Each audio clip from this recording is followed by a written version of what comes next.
Shriram college में हम पढ़ने वाले हैं। तो जैसे कि फर्स्ट ऑफ ऑल मैं अपना इंट्रोडक्शन दे देती हूँ। जैसे कि मैंने अपनी एमएससी मैथमेटिक्स राजस्थान यूनिवर्सिटी से एंड बीएससी मैथमेटिक्स यही एमजीएसटी से की है। एंड मैंने CSI NET JEE with all India rank 92 qualify किया है and GATE with all India rank 568 qualify किया है। तो I believe in learning new things and मैं चाहूँगी कि आप भी नई चीज़ें सीखें। जैसे कि हम मैथ पढ़ने वाले हैं तो मैथ को रटे नहीं, सीखें। जैसे कि आपका फर्स्ट ईयर है कॉलेज में, तो सबके मन में भी कॉलेज को लेके ड्रीम्स होते हैं कि हाँ हम मस्ती करेंगे, ऐसे करेंगे, वैसे करेंगे। बट हाँ, हम मस्ती करेंगे बट स्टडी भी करेंगे। मैं ऐसे नहीं कहूँगी कि मस्ती के साथ स्टडी, बट स्टडी के साथ मस्ती करेंगे।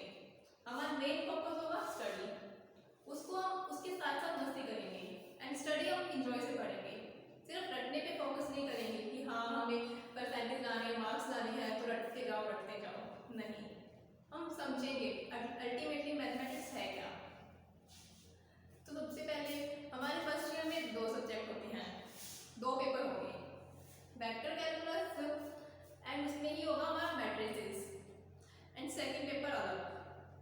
सबसे पहले हम फर्स्ट पेपर स्टार्ट करने वाले हैं, जिसमें हम आज स्टार्ट करेंगे वेक्टर कैलकुलस। तो आप लोग क्या करिएगा, जैसे जैसे मैं पढ़ा रही हूँ उसको अच्छे से समझिएगा एंड अपने पास एक बुक रखिएगा। जैसे कि मैं इस बुक की बुक से कराऊंगी वेक्टर कैलकुलस। इस बुक को अच्छे से करनी है, क्योंकि अगर आप बुक सामने रखेंगे तो हम समझ पाएंगे कि हमें अल्टीमेटली करना क्या है। क्योंकि कहीं पता चले हम बोर्ड पे कर रहे हैं और हमें समझ आने का कई बार होता है, तो हम साथ साथ में बुक भी रखेंगे और मेनली मैं आपको सारा कुछ समझा दूंगी बोर्ड पे, ताकि आपको अच्छे से क्लियर हो जाए हर एक चीज एक्सप्लेनेशन। तो हम स्टार्ट करते हैं वेक्टर कैलकुलस। तो अब आप अपनी बुक देख लीजिए, कोकरू की वेक्टर कैलकुलस।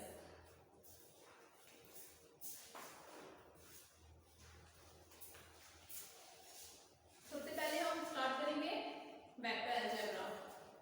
जैसे कि आप लोगों ने वेक्टर कैलकुलस पढ़ी है, बट अपने वेक्टर हमने पढ़ा है, वेक्टर मीन्स सदिश, स्केलर मीन्स अदिश। आगे हम इसको देखते हैं वेक्टर क्या होता है एंड स्केलर क्या होता है। इसको हम थोड़ा सा रिकॉल कर लेते हैं, क्योंकि मुझे पता है हम लोग पढ़ते जरूर हैं, हमारे परसेंटेज भी आए होंगे, बट हम भूल जाते हैं जो हमने पढ़ा हुआ है। तो इसलिए थोड़ा थोड़ा रिकॉल कर लेते हैं, फिर आगे नई चीज स्टार्ट करेंगे। तो हम स्टार्ट करते हैं वेक्टर। ये हमारी रिकैप में फर्स्ट डेफिनेशन की है, स्केलर एंड वेक्टर क्वांटिटीज। तो सबसे पहले हमारी स्केलर क्वांटिटीज क्या होती है।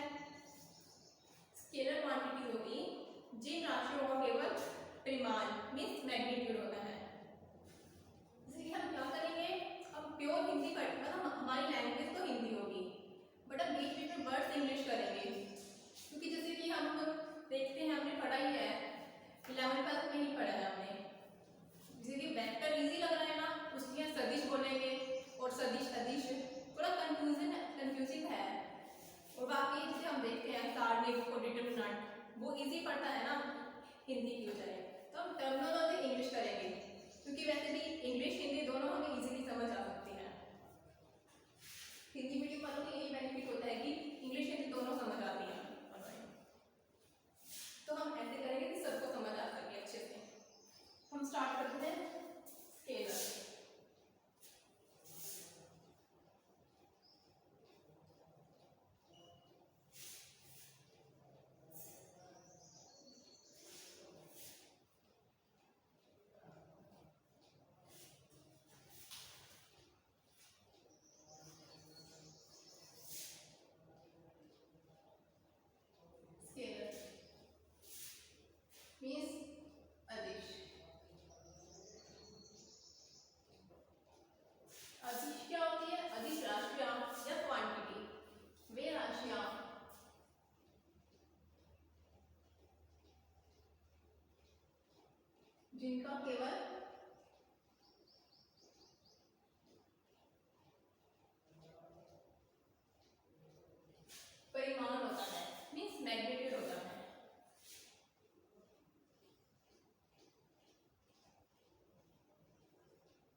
डायरेक्शन का तो हम कुछ नहीं बता सकते ना, हम सिर्फ इतना बता सकते हैं कि परिमाण होता है।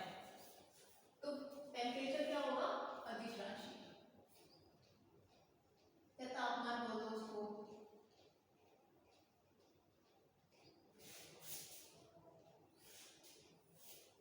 तापमान अदिश राशि या हम कार्य बोल सकते हैं। कार्य मीन्स वर्क, इसे हमें पता है हम कितना वर्क कर रहे हैं। हम फिजिक्स में पढ़ते हैं जैसे कि इसने इतना वर्क किया, इतना जूल किया, बट उसको नाप सकते हैं डेफिनेटली, बट डायरेक्शन नहीं पता होता। जैसे कि मैंने इतना जूल वर्क किया, ठीक है, बट डायरेक्शन नहीं पता होगी। तो मीन्स परिमाण तो होता है, मैग्नीट्यूड जरूर होता है, बट डायरेक्शन नहीं होती, वो होता है स्केलर क्वांटिटीज, तापमान, कार्य। Okay, and next one is, first one is scalar and next one is vector.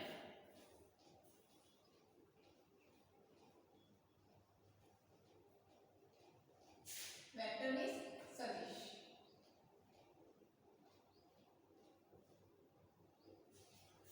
Vector सदिश क्वांटिटीज वे राशियां जिनका परिमाण, मैग्नीट्यूड एंड डायरेक्शन दोनों होती है।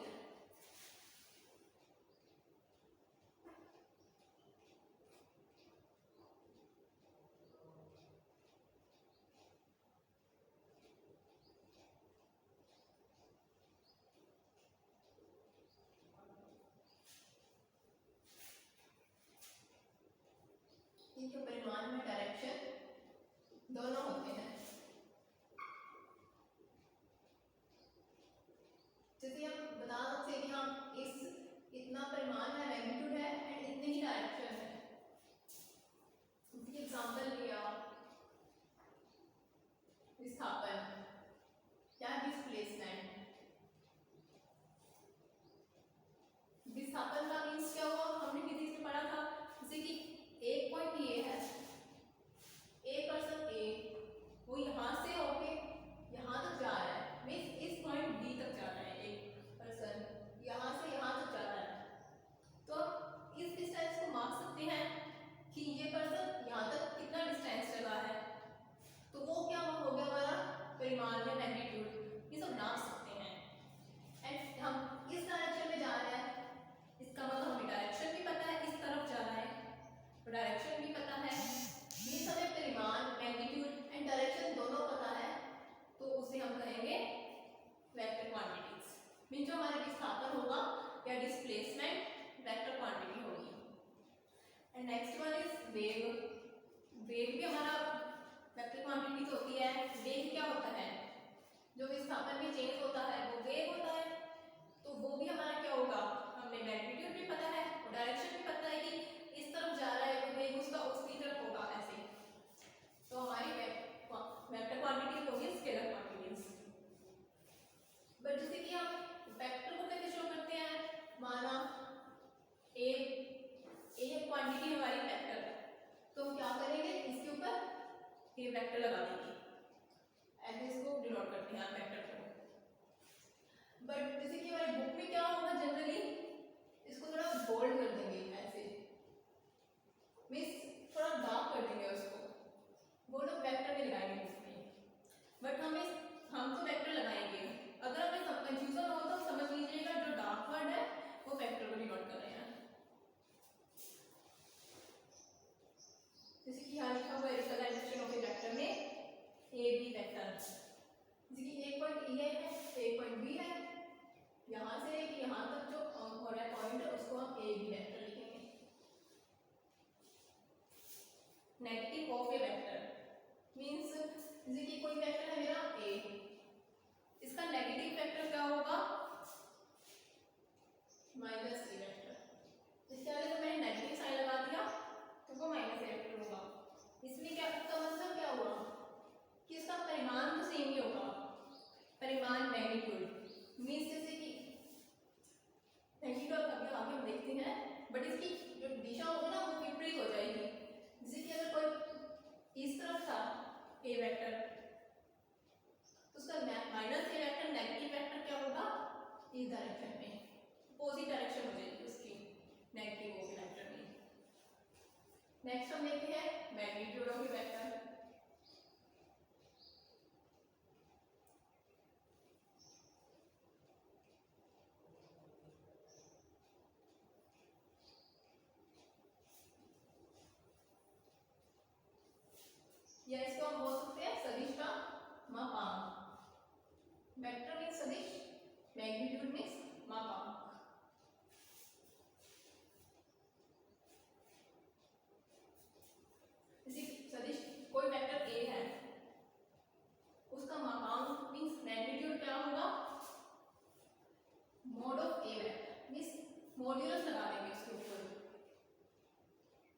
करेंगे मैग्नीट्यूड ऑफ ए वेक्टर। अगर कोई पूछे ए वेक्टर का magnitude means modulus of A vector, ये इसका होगा मैग्नीट्यूड। नेक्स्ट हम देखेंगे unit vector.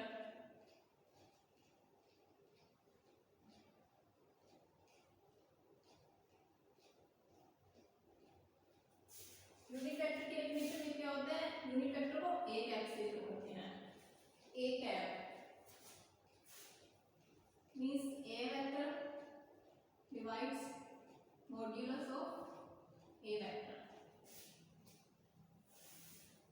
A vector divides modulus of a vector.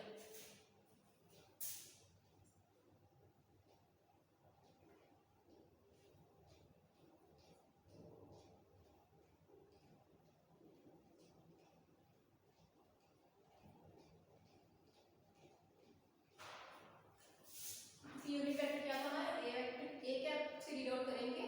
कोई वेक्टर ए का ए है उसका यूनिट वेक्टर ए कैप से, उसे हम लिखेंगे A vector divides modulus of A vector.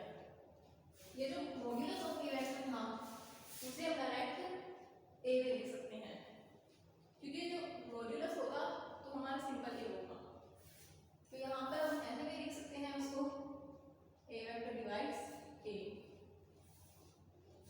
जैसे बुक में देखिए यूनिट वेक्टर लिखा हुआ है हमारे, A cap is equal to A vector divides modulus of A vector.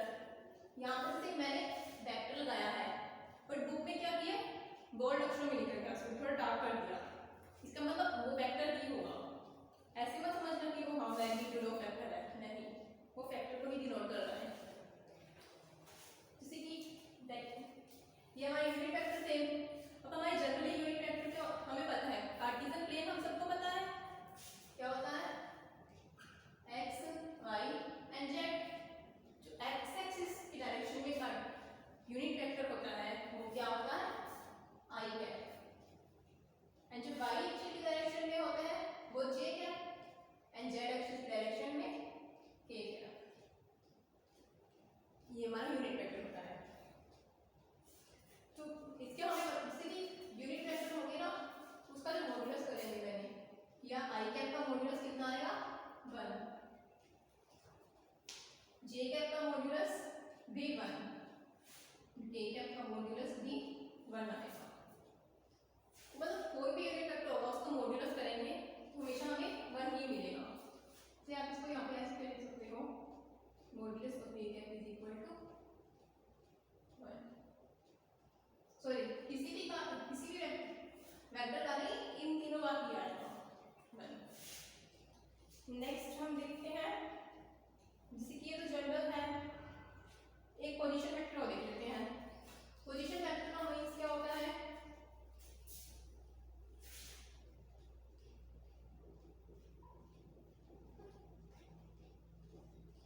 Position vector जैसे कि कोई एक पॉइंट था मेरा ए, बट कोई पॉइंट था ओ, मूल बिंदु पोजीशन पॉइंट, यहां से हमने स्टार्ट किया ये,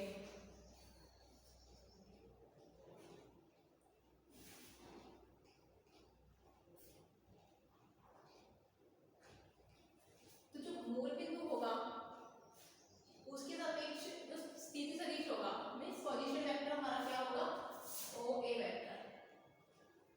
किसी भी पॉइंट का स्थिति सदिश हम मूल बिंदु के सापेक्ष निकालते हैं, ओ ए वेक्टर।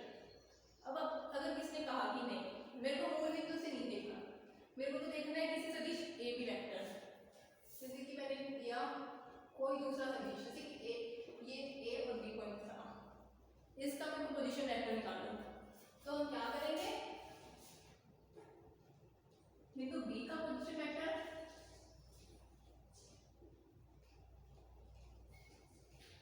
बिंदु बी का पोजीशन वेक्टर माइनस बिंदु ए का पोजीशन वेक्टर,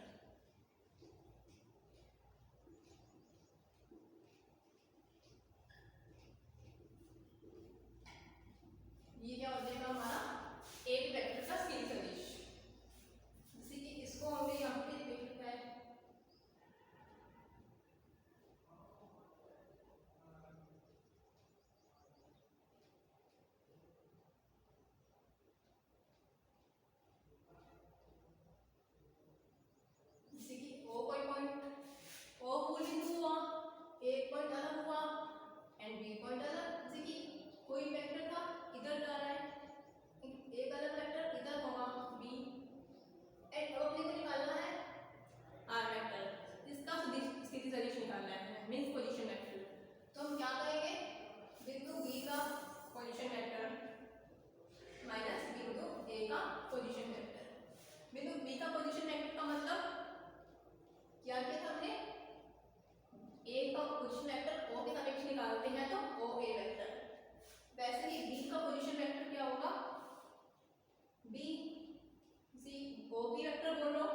बट ये D belongs to D means जो D हमारा सेट था उसके अंदर से हर एलिमेंट लिया, उस हर एलिमेंट के संगत phi t हमारा क्या है, फंक्शन।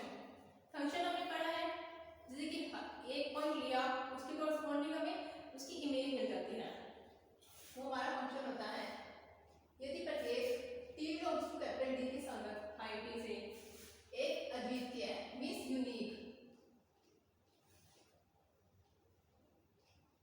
यूनिक अदिश राशि, अदिश मींस स्केलर राशि प्राप्त होती है,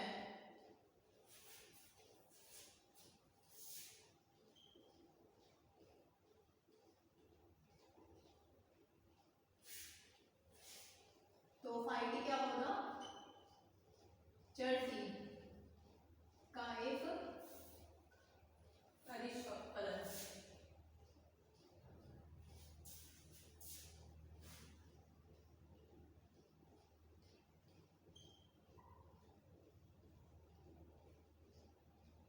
इसका मीन क्या हुआ, जैसे कि पहले हम देखते थे फंक्शन क्या होता है।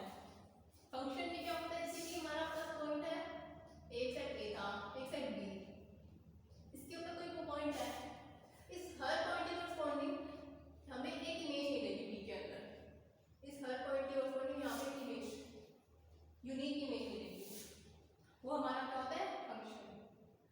जैसे हम लिखते हैं ना f of x is equal to x, ये हमारा फंक्शन होता है इस टाइप से। वैसे हम यहाँ पे phi t की बात कर रहे हैं, जैसे कि D सबसेट था हर रियल नंबर का, प्रत्येक t बिलोंग्स टू D के संगत phi t से एक यूनिक अदिश स्केलर, हर t के कोरस्पॉन्डिंग phi t हमें जो प्राप्त होगा ना वो यूनिक होगा, एक तो एक अदिश राशि प्राप्त होगी हमें, स्केलर राशि, जिसका हमें स्केलर हमें पढ़ा है, जिसका मैग्नीट्यूड तो हो लेकिन डायरेक्शन ना हो, तो वो हमारी क्या होगा, इसी फंक्शन की बात कर रहे हैं, तो अगर जो फंक्शन होगा वो स्केलर होगा तो वो हमें क्या बोलेंगे, स्केलर फंक्शन। तो क्वांटिटी स्केलर आई, स्केलर फंक्शन होगा। वैसे ही हम वेक्टर फंक्शन देखते हैं।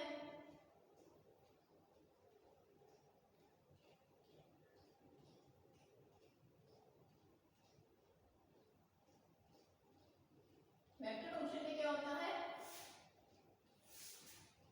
यदि प्रत्येक t बिलोंग्स टू D के कोरस्पॉन्डिंग एक सदिश प्राप्त होता है, जैसे कि यहाँ पर क्या था, हर t के कोरस्पॉन्डिंग एक अदिश राशि प्राप्त हो रही थी, ऐसे ही अगर हर t बिलोंग्स टू D के कोरस्पॉन्डिंग एक सदिश वेक्टर प्राप्त हो, जैसे कि phi t आएगा, एक यूनिक वेक्टर क्वांटिटी होगी, तो हम क्या कहेंगे, phi t होगा हमारा वेक्टर फंक्शन होगा। तो अगर स्केलर क्वांटिटी आई हर t के लिए आना चाहिए, जो हमारा डोमेन होगा D उसके हर एलिमेंट के लिए, तो हमारा स्केलर फंक्शन होगा और वेक्टर फंक्शन होगा। और जैसे कोई भी वेक्टर है हमारा, उस वेक्टर को तीन असमतलीय सदिशों के लीनियर कॉम्बिनेशन में लिख सकते हैं। लीनियर कॉम्बिनेशन का मतलब क्या होता है, जैसे कि कोई एलिमेंट था उसको हम टुकड़े कर करके लिख सकते हैं, जैसे मान लो 5 मैं क्या लिख सकती हूँ, ये लिख सकती हूँ 5 को, मींस 5 क्या है, 1 2 और 2 के लीनियर कॉम्बिनेशन में लिखा जा रहा है, इसके टुकड़े कर करके लिख सकते हैं इसको। वैसे ही हर एक वेक्टर, कोई भी वेक्टर हो, उसको तीन असमतलीय सदिशों के लीनियर कॉम्बिनेशन में लिखा जा सकता है। कैसे, जैसे कि मैंने लिखा f of t, ये लिया मैंने वेक्टर फंक्शन, ठीक है, इसको मेरे को लिखना है f1t I cap plus f2t j cap plus f3t k cap. तीन असमतलीय सदिश में तीन असमतलीय वेक्टर के लीनियर कॉम्बिनेशन, मींस प्लस का साइन आना है ना हर जगह, तो 1 2 और 3 इनकी लीनियर कॉम्बिनेशन ढूंढ दी हमने, कोई भी आर्बिट्ररी वेक्टर होगा इसकी। जैसे कि एग्जांपल मैंने लिखा I cap plus j cap इसी वेक्टर को। नेक्स्ट हम देखते हैं, ये हमारी डेफिनेशन है स्पेस कर्व या समष्टि कर्व। समष्टि वक्र, समष्टि वक्र का मतलब क्या होता है, जैसे कि एक मेरा पॉइंट था,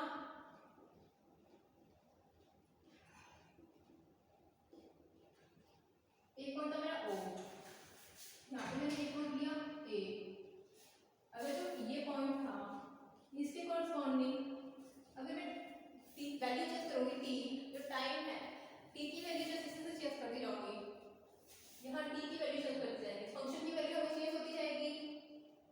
वैसे ही जैसे जैसे t की वैल्यू चेंज होगी, अगर मैं इस पॉइंट पे था तो ये मेरा पॉइंट यहाँ पे था, अगर मैंने यहाँ देखा इस लाइन मतलब t टू टाइम पर तो मेरा पॉइंट यहाँ पे आया। जैसे जैसे मेरी वैल्यू चेंज हो रही है t की, मेरा क्या होगा, कर्व चेंज होता जाएगा।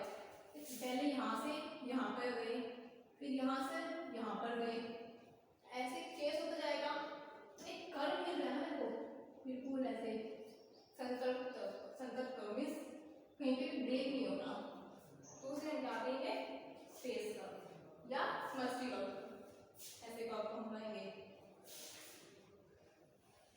कि अंतिम पॉइंट से ही निर्धारित होता है ये, कि जैसे जैसे ये पॉइंट मेरा यहाँ पे गया, अंतिम पॉइंट था, तो मेरा कर्व ऐसे बन जाएगा।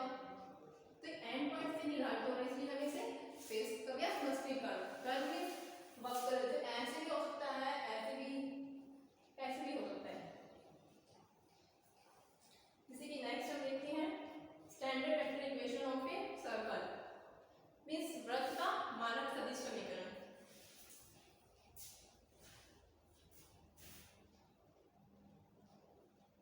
वृत्त का मानक सदिश समीकरण।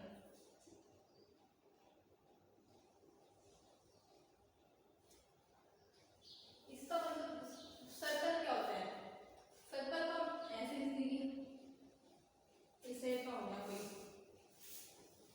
ये सर्कल हुआ, उसके अंदर एक कोई पॉइंट लिया O, मूल बिंदु हो गया या ओरिजिन हो गया, एंड इसकी त्रिज्या होती है सर्कल की कोई, रेडियस मींस हमने लिया मूल बिंदु केंद्र पर, मूल बिंदु पर केंद्र है।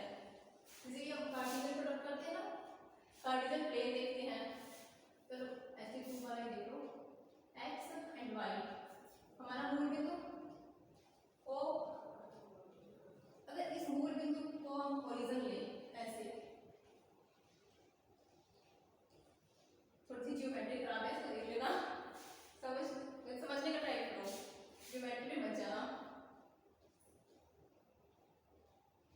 ओके, जैसे कि मैंने मूल बिंदु लिया O, मूल बिंदु पर मैंने सर्कल का केंद्र लिया एंड ये रेडियस होगी, तो इसके लिए हम इस वाला सर्कल होगा, इसको हम वेक्टर फॉर्म में लिख सकते हैं। कैसे, जो x, जैसे ये x था, तो जो ये वाली पॉइंट था, इस पॉइंट की यहाँ से डिस्टेंस कितनी होगी, इसको x मान, स्मॉल x मान सकते हैं, और जो ये वाला पॉइंट था इसकी डिस्टेंस कितनी थी, स्मॉल y, तो स्मॉल x को क्या लिखते हैं, a cos t, and small y को क्या लिखते हैं, a sin t। डन, तो हम वेक्टर फॉर्म में लिखना है, मींस पोजीशन वेक्टर। जैसे यहाँ पर हमने क्या किया था, हर एक वेक्टर को लीनियर कॉम्बिनेशन में लिख सकते हैं, तो यहाँ पर भी कोई भी पोजीशन वेक्टर लेना है, मैंने लिया r वेक्टर, उसको हम क्या लिख सकते हैं, x I cap, y j cap plus z k cap. x क्या था हमारा, a cos t, y क्या था, a sin t, यहाँ पर a क्या था हमारा, रेडियस, जो ये वाली रेडियस थी, और z क्या होगा हमारा, 0, क्योंकि प्लेन क्या देखिए हमारा कार्टेशियन प्लेन xy प्लेन में है, xy प्लेन में, तो वैसे ही यहाँ पे हम क्या लिखेंगे इसको, a cos t plus a sin t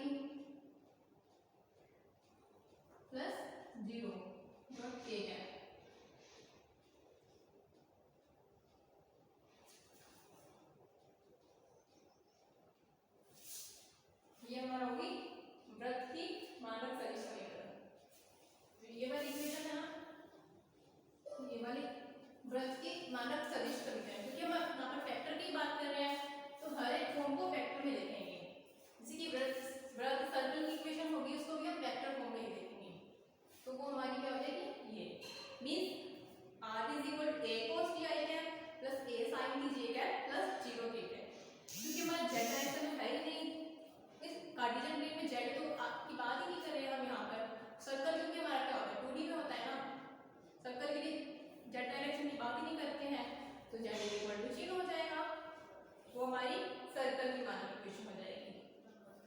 next चीज दी हुई है यहाँ पर पैराबोला के मानक समीकरण। पैराबोला की सदिश समीकरण क्या होती है? r is equal to a T square